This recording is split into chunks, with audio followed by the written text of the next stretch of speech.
Hi friends, ముందుగా అందరికీ వరలక్ష్మి వ్రత శుభాకాంక్షలు అండి.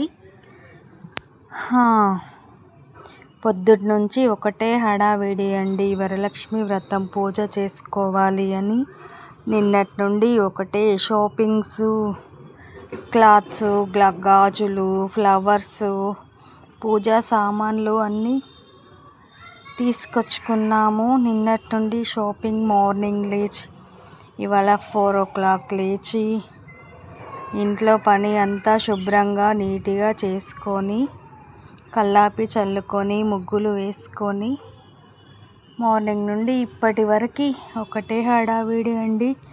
ఇప్పుడే కొంచెం నాకు నిమ్మలమైతే వీడియో పెడుతున్నాను.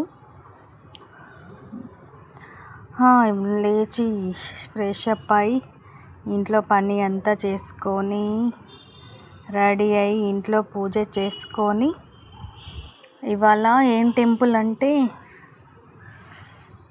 సంతోషి మాత టెంపుల్ దర్శనం చేసుకున్నానండి.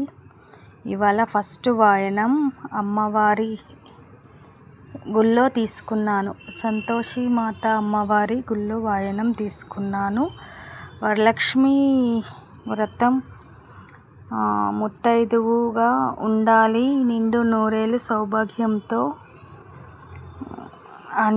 అన్యోన్య దాంపత్యం కలగాలని అమ్మవారిని వేడుకుంటూ ఈ వరలక్ష్మి వ్రతం చేసుకుంటామండి. ముందుగా అయితే ఈరోజు సంతోషి మాత టెంపుల్కి వెళ్ళాను. అక్కడ అమ్మవారిని దర్శనం చేసుకొని అమ్మవారి దగ్గర వాయనం తీసుకున్నానండి. తర్వాత ఈరోజు మా ఫ్రెండ్స్ ఒకరు కాల్ చేసి రమ్మన్నారు.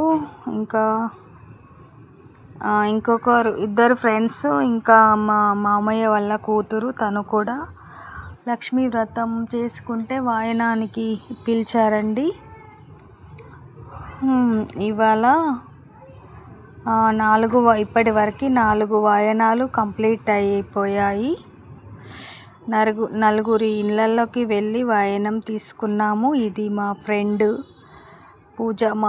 వాళ్ళ ఇంట్లో పూజ, వాళ్ళ అత్తయ్య తను కలిసి చేసుకున్నారంట. వాళ్ళ ఇంట్లో పూజకి వెళ్ళాము. మాకు వాయనం ఇచ్చింది తను.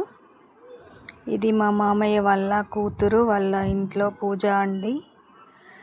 డెకరేషన్ ప్రతి సంవత్సరం చాలా బాగా చేస్తుంది. పూజ కూడా చాలా బాగా చేస్తుంది. ఇది వాళ్ళ అబ్బాయి అలంకరించాడంట అమ్మవారిని. చాలా చక్కగా అలంకరించి అమ్మవారి టెంపుల్, సంతోషి మాత అమ్మవారి టెంపుల్, నేను మార్నింగ్ దర్శించుకున్న టెంపుల్. ఇక్కడ కూడా చాలామంది గుళ్ళో కూడా కొందరు వరలక్ష్మి వ్రతాన్ని చూసారండి. అన్ని వరలక్ష్మి వ్రత పీఠాలు చాలామంది ముత్తైదువులు టెంపుల్లో కూడా వరలక్ష్మి వ్రతాన్ని జరుపుకున్నారు. ఇక్కడ అమ్మవారికి వడిబియ్యం, గాజులు, వాయనం ఇచ్చారు. పూలు, పండ్లు, వడిబియ్యం అమ్మవారి గుళ్ళో వాయనం ఇచ్చారు. అక్కడ గుడి దగ్గర భక్తులందరికీ ఒకరికొకరు వాయనం ఇచ్చుకున్నారండి.